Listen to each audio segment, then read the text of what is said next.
কবি সলিল চৌধুরী লেখা নিশ্চিন্দিপুরের কাব্য। এখন আমরা নিশ্চিন্দিপুরে বাস করছি। কারও কোনো ভাবনা নেই, খাচ্ছি দাচ্ছি আরাম করছি। গৌরী সেন টাকা জোগাচ্ছেন, শুধু মাঝে মাঝে তিনি বড় ভোগাচ্ছেন।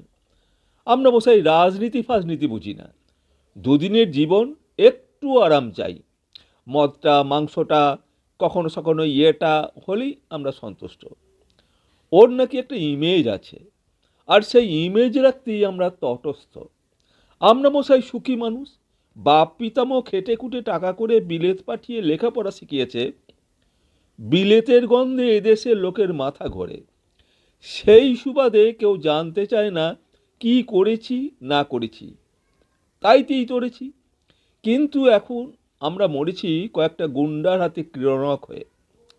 শস করে কথা বলে, বোমা বানায়, ছুরি মারে, ওয়াগন ভাঙে, মিটিং ভাঙে, দরকার হলে মাথা ভাঙে, গৌরী সেনের টাকা ভাঙে। ওরাই কিন্তু সব, অথচ ওদের অন্তরালে রেখে সামনে দাঁড়িয়ে ইমেজটাকে রাখতে হবে আমাদেরই।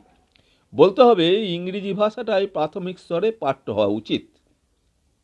বলতে হবে শান্তি শৃঙ্খলার বড্ড অভাব, যদিও সেটা ভাঙছে এই গুন্ডারাই। তা না হলে নিশ্চিন্তিপুর থেকে আমাদের নির্বাসন। কি কাণ্ড ভাবুন তো, এর নাম কি শাসন? আরে মশাই, আমরা হলুম কি ইন্টেলেকচুয়াল গোদার ফেলিনি সত্যজিতের কোনটা আসল কোনটা ভেজাল এই নিয়ে মাথা খুঁড়ে খুঁড়ে চকচকে টাক পড়ে গেল। ওইসব মিডিয়া ফিডিয়া যাই বলুন, ভাবুক না লোকে যতই স্বাধীন চলছে, কার আইডিয়ায়?